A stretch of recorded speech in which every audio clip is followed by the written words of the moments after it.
할렐루야, 반갑습니다. 만나 뵙게 되어서 너무나 반갑습니다. 여러분, 듣기만 해도 왠지 부담스러운 말이 있는데 그 중에 하나가 시험이라는 말입니다. 여러분, 시험이란 말의 뜻을 안다면 시험을 좋아하는 사람은 아무도 없을 것 같습니다. 여러분의 인생에 있어서 가장 큰 시험이 있다면 무엇입니까? 옆에 있는 분이십니까? 여러분, 학교에서 여러 가지 시험을 치르고 또한 얼마 전 수능을 친 우리 학생들은 종이에 풀어가는 시험이 그 인생의 시험이 아닌가 생각되어집니다. 그리고 인생에 연륜 있는 성도님들께서는 삶의 자리에 있었던 수많은 그 시험들이 또한 기억이 나지 않을까 생각되어집니다. 신앙생활을 처음 시작하시는 분들이 갖는 많은 의문 중에 하나가, 왜 예수를 믿어도 나의 삶에 어려움이 있는가? 내가 예수를 믿어서 좀 편해 보려고 했는데 왜 나의 삶에 시험이 찾아오는가? 그런 질문과 또 고민을 할 때가 많은 것을 알게 되어집니다. 여러분, 그런데 우리가 기억해야 되는 중요한 사실 한 가지가 있습니다. 이 세상은 한시적이지만 사탄이 왕노릇하고 하나님께서 사탄이 마음대로 까불도록 내버려 두셨다는 것입니다. 우리가 광야와 같은 세상을 살아가는 동안에 시험은 계속해서 우리 주위에 있다는 것입니다. 여러분, 내 삶에 시험이 없다, 이것은 둘 중에 하나입니다. 내가 사탄의 편이 되어서 사탄과 죽이 척척 맞아서 그 사탄과 한 짝이 되었거나, 아니면 내가 생명이 멈추었다, 즉 죽었기 때문에 시험이 없을 수 있다는 것입니다. 성령에 이끌려 사는 사람에게 시험의 끝이 없다는 것입니다. 여러분, 시험이 없는 곳은 공동묘지뿐입니다. 왜 나는 이렇게 시험이 많은가 생각하시는 분 계십니까? 그게 정상임을 생각하시기 바랍니다. 오히려 시험이 없는 게 이상하다는 것입니다. 여러분, 내가 살아있으면 시험이 반드시 있습니다. 오늘도 많은 시험을 치르고 있는 듯 보이는 옆에 분과 이렇게 인사했으면 좋겠습니다. 시험이 은혜입니다. 다시 한번 인사합시다. 시험이 은혜입니다. 오늘 본문은 예수님께서 시험을 받으시고 승리하는 그 모습을 담고 있습니다. 예수님께서 세례를 받으실 때도 인류를 대표해서 세례를 받으셨습니다. 그리고 시험도 인류를 대표해서 둘째 아담으로 그 시험을 받으시고 승리를 하셨다는 것입니다. 인간이 받는 시험을 다 체험하시고 성령의 능력으로 이기셨다는 것이죠. 공생애를 시작하기 전 예수님께서는 마귀의 시험을 당하시게 되어집니다. 오늘 본문 4장 1절의 말씀을 함께 읽도록 하겠습니다. 시작. 그때 예수께서 성령에게 이끌려 마귀에게 시험을 받으러 광야로 가사. 4장 1절의 말씀 보면 그때에 라는 말로 이렇게 시작하는 것을 보게 되어집니다. 3장 마지막 부분과 또 4장 시작 사이에 중요한 연관이 있음을 가르쳐주고 있는 그 시점입니다.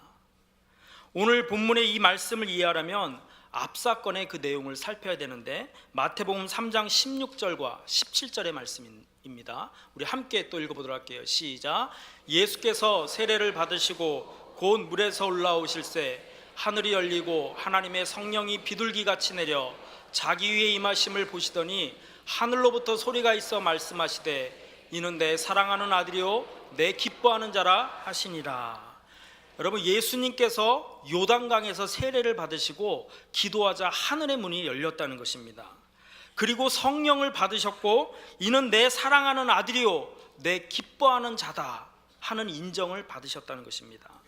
하나님의 아들이라는 그 인정과 성령께 붙잡혀 이제 예수님이 광야로 나아가는 그 시점에 처음 맞닥뜨리게 된 것이 바로 시험이었습니다. 예수님을 세례받으러 가게 하신 바로 그 성령님께서 예수님을 광야로 보내십니다. 예수님께 허락하신 그 시험은 하나님께서 그 시험을 예수님께 허락하셨다는 것입니다. 그리고 다시 한번 이 시험을 통해 예수님이 하나님의 아들임을 확인시켜 주기 위함이라는 것이죠. 여러분, 사단이 그 예수님에게 내준 시험이 첫 번째가 무엇이었습니까? 첫 번째 시험이 맞습니다. 이 돌들로 무엇이 되게 하라? 떡이 되게 하라. 여러분, 광야에 계시는 동안 하나님의 아들이셨지만 완전한 인간이셨던 그 예수님께서 40일간 금식을 하셨다면 얼마나 배가 고프시고 허기가 지셨을까요? 예수님의 육체는 아마 굶주림과 고통에 시달리지 않았을까 생각되어집니다. 이렇게 육체적으로 가장 연약할 때 그 사단이 찾아와서 예수님을 시험하고 있는 것입니다. 사단이 말합니다. 내가 하나님의 아들이거든 이 돌들로 떡덩이가 되게 하라. 내 사랑하는 자요, 내 기뻐하는 자라.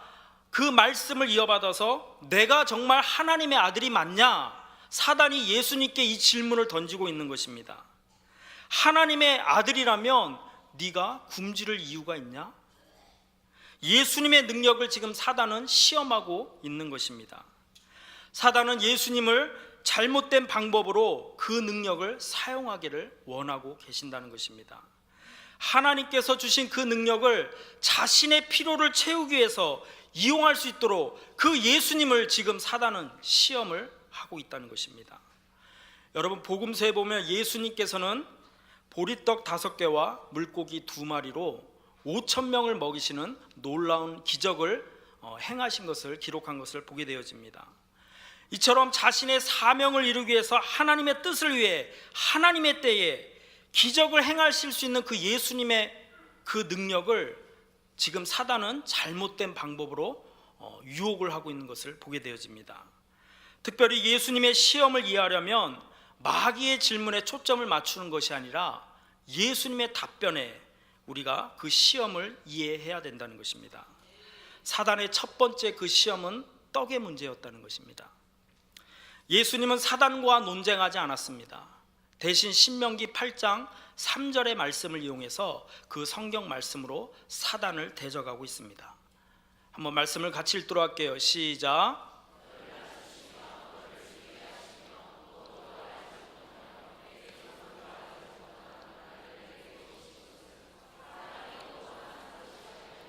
여호와 입에서 나오는 모든 말씀으로 사는 줄을 내가 알게 하려 하심이라. 여러분, 신명기 8장의 광야의 그 문제는 먹는 것에 대한 문제입니다. 그 문제로 이스라엘 백성들이 지금 시험에 들었습니다. 하나님의 백성들은 어떠한 상황에도 말씀으로 살아야 되는 줄 믿습니다. 이스라엘 백성들은 하나님을 원망하고 대항했지만 하나님께서는 어떠한 상황에도 우리가 말씀에 순종하며 살아가기를 원하고 계신다는 것입니다. 이스라엘 백성들은 광야에 살아갈 때 그들은 상황에 따라 움직였습니다. 하지만 예수님은 그 상황이 아니라 말씀에 따라 움직이시는 것을 보게 되어집니다.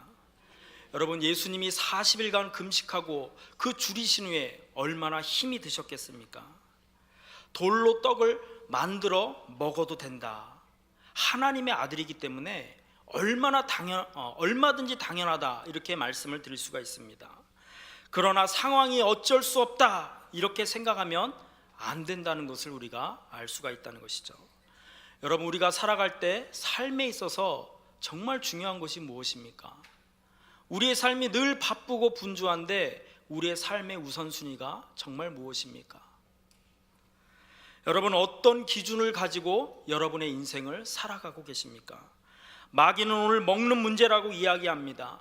예수님께서 40일 금식하신 후에 당장 필요한 먹을 것으로 예수님을 시험하고 있다는 것입니다. 우리는 이렇게 눈에 보이는 현실 앞에 무너져가는 것을 쉽게 볼 때가 있습니다. 먹고 사는 심각한 문제, 현실에 큰 문제가 있다 할지라도 하나님께서는 우리에게 말씀하시기를 하나님께 구하고 하나님을 순종하라, 이렇게 요구하고 계십니다.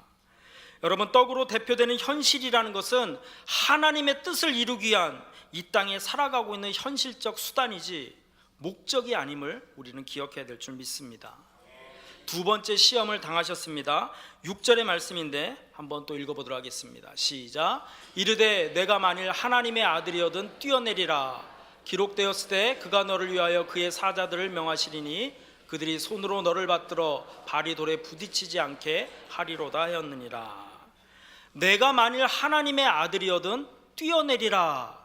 사단은 예수님에게 두 번째 시험으로 도전을 하고 있다는 것입니다.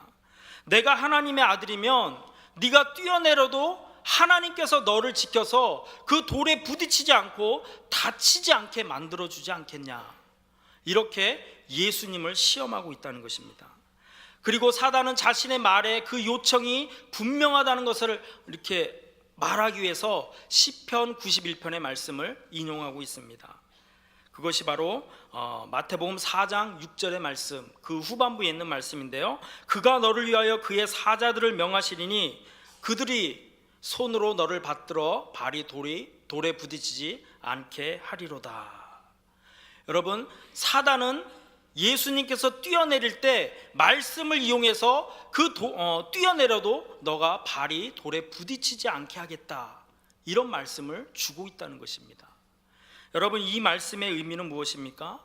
시편 91편의 이 말씀의 의미는 하나님은 신실한 자를 안전하게 지켜주신다는 것입니다.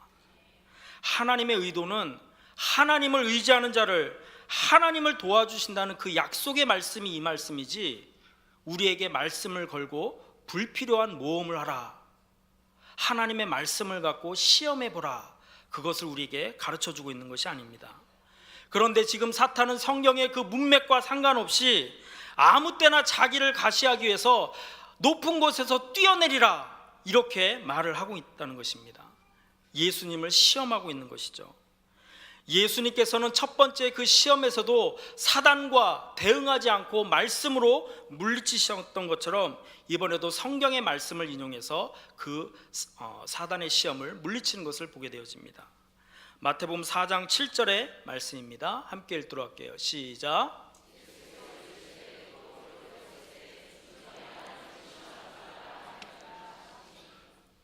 주 너의 하나님을 시험하지 말라 하였느니라 하시니, 이 말씀의 배경은요, 신명기 6장 16절의 말씀에서 이 말씀이 나온 것입니다. 이스라엘 백성들이 광야를 지나갈 때 그들이 목이 말랐습니다. 그래서 모세에게 물을 달라 하고 원망과 불평을 할 때였습니다. 하나님께서 모세를 통해 물을 공급하셨지만 이때 이스라엘 백성들은 자기들이 죽을까 봐 하나님을 시험하고 있었던 이때가 바로 주 너의 하나님을 시험하지 말라, 이 말의 본문의 배경이 나오게 되어집니다. 여러분, 우리도 흔히 생각할 때가 있습니다. 상황이 어려워지면 하나님이 나를 버리신 게 아닐까? 내가 어려움을 당할 때 하나님은 나를 돌봐주시는 거 정말 맞나? 내 뜻대로 잘 풀리지 않을 때 왜 하나님이 살아계시다면 이런 어려운 일들이 나에게 닥치는 것일까? 여러분, 이런 질문을 할 때 사단이 틈을 노리고 우리에게 공격의 기회를 갖고 나온다는 것입니다. 여러분, 하나님과 나와의 관계를 환경에 연결짓지 마시기 바랍니다. 하나님을 시험하지 마시고 변함없이 하나님을 붙드시는 저와 여러분 되셨으면 좋겠습니다. 여러분, 내가 신앙생활 열심히 잘한다고 해서 모든 것이 다 형통한 것은 아닙니다.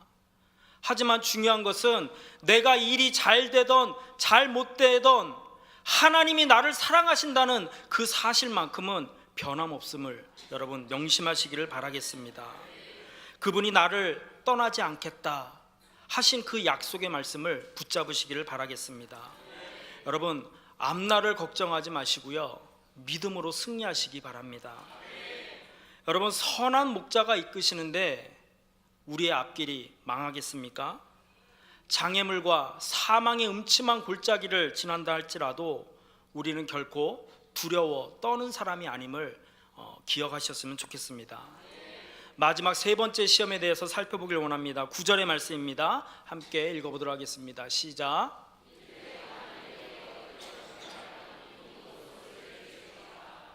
사단이 예수님에게 다가가서 내게 엎드려 경배하면 이 모든 것을 내게 주겠다, 이런 말을 하면서 예수님을 시험하고 있습니다.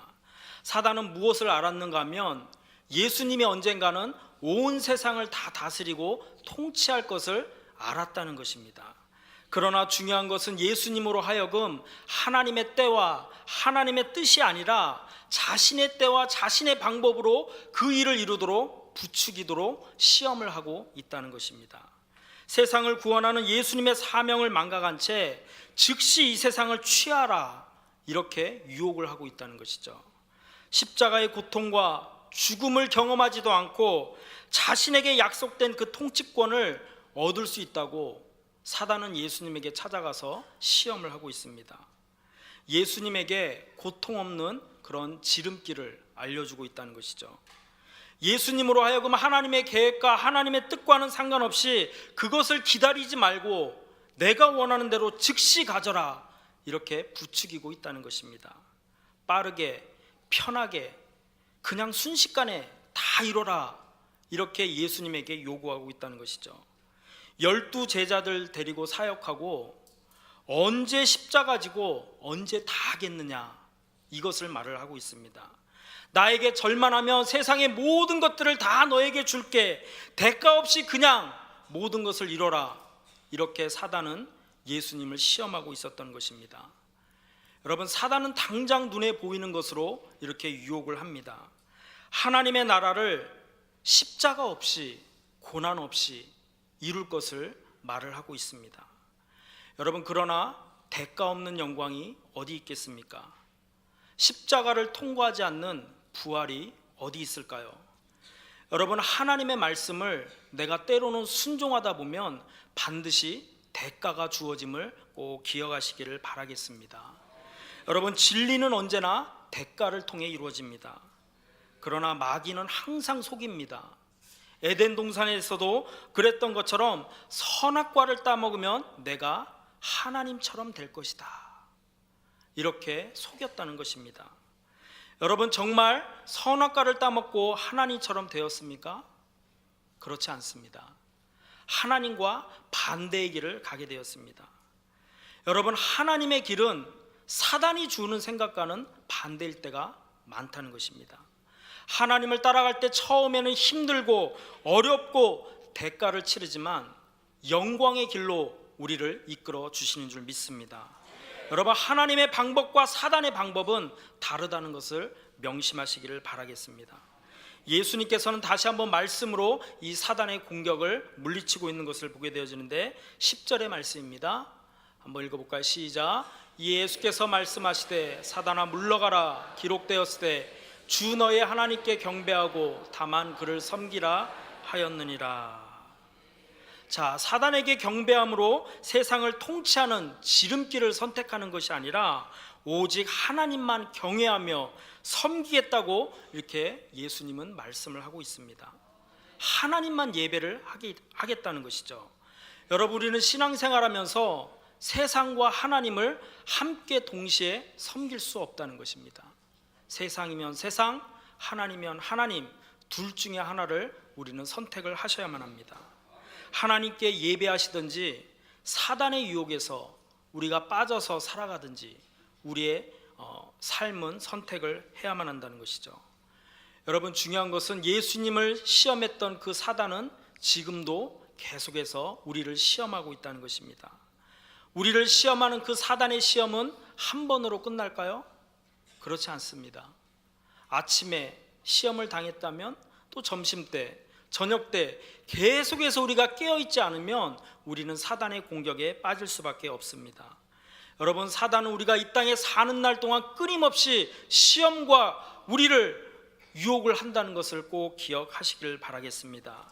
사단은 우리를 시험하는 일에 매우 성실합니다. 그는 지치지도 않고 성실하게 또 다른 방법으로 우리의 약함을 통해 시험을 한다는 것이죠. 그러나 예수님께서는 우리와 똑같은 성정을 가지셨지만 똑같은 약함 속에서 그 시험을 받으셨지만 광야의 시험을 믿음으로 승리하셨습니다. 그러므로 우리도 나에게 다가오는 그 시험을 얼마든지 당당하게 믿음으로 승리하여 이길 수 있음을 여러분 믿으시기를 바라겠습니다. 히브리서 4장 15절 16절의 말씀 우리 함께 읽도록 하겠습니다. 시작. 우리에게 있는 대제사장은 우리의 연약함을 동정하지 못하실 리가 아니요 모든 일에 우리와 똑같이 시험을 받으시니로되 죄는 없으시니라. 그러므로 우리는 긍휼하심을 받고 때를 따라 돕는 은혜를 얻기 위하여 은혜의 보좌 앞에 담대히 나아갈 것이니라. 우리는 긍휼하심을 받고 때를 따라 돕는 은혜를 얻기 위하여서 은혜의 보좌 앞에 나가야 되는 줄 믿습니다. 여러분, 어려운 상황 가운데 낙심하며 또 괴로워하는 분이 계십니까? 절망하지 마시고 때를 따라 돕는 그 은혜를 주시는 주님을 바라보시기를 바랍니다. 여러분, 우리의 삶의 시험은 계속되지만 문제보다 크신 하나님께서 나와 함께 하심을 꼭 기억하십시오. 여러분, 11월에 함께 했던 다니엘 기도회 기억하십니까?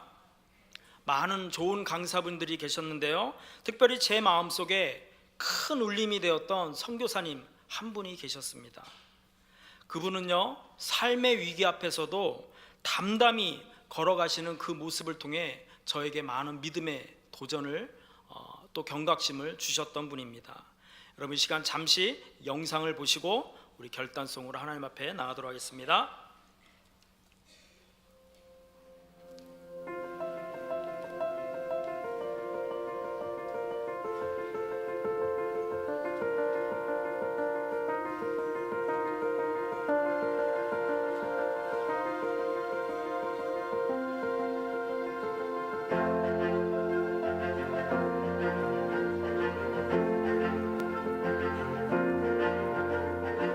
그때 분명한 하나님 음성이 저에게 들린 게 너가 내가 원하는 곳에 갈 수 있겠느냐는 음성이었어요. 그렇게 대답을 했죠. 기도같이.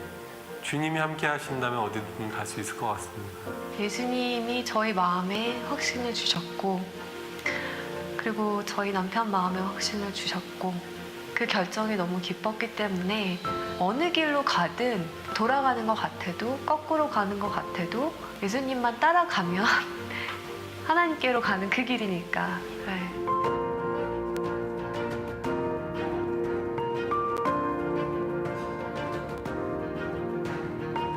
예수님이 떠나시고 나서 본인이 하셨던 일을 할 수 있는 제자들을 키우는 데 집중하셨던 것처럼 현지인 의사들과 직접 피부를 맞대고 그 사람들을 양육하고, 제가 한 가지 진료를 할 수 있지만 그 진료를 할 수 있게 1명, 2명, 3명을 키울 수 있다면 그것이 더 맞는 길이 아닌가라고 저는 생각을 하고 있고, 그렇게 지금도 확신하고 있어요.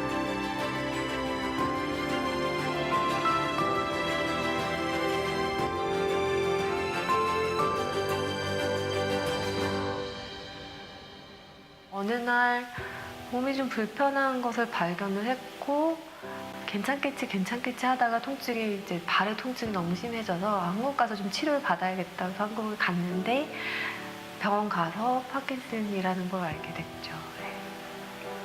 앞으로 나는 어떻게 될까, 그리고 저희가 아이도 셋이나 있고 하다 보니까 이 가장으로 어떻게 되나. 실질적인 고민들이 사실은 많이 됐죠. 근데 너무 그 생각하는 것 자체가 괴로운 거예요.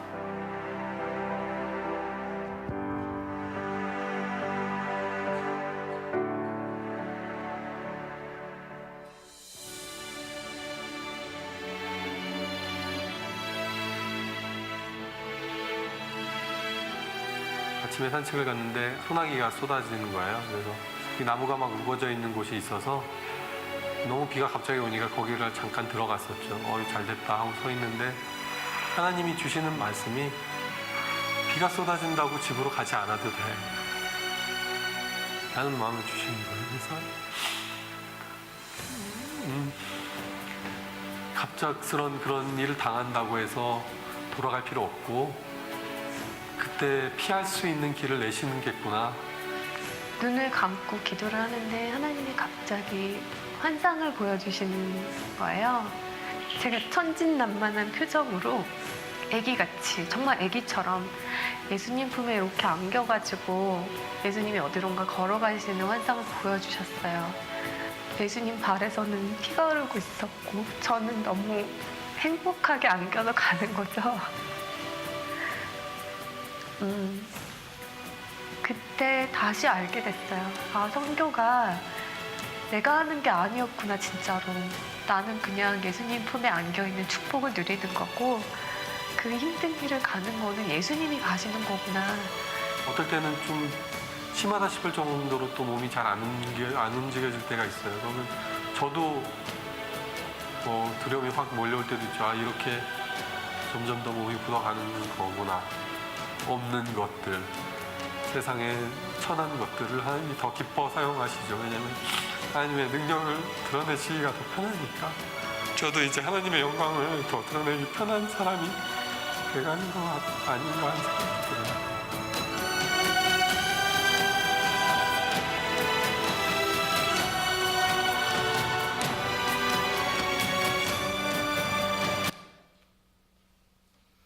이 시간 결단성으로 하나님 앞에 우리 기도하며 나가도록 하겠습니다. 은혜 아니면 살아갈 수가 없네. 호흡마저도 다 주의 것이니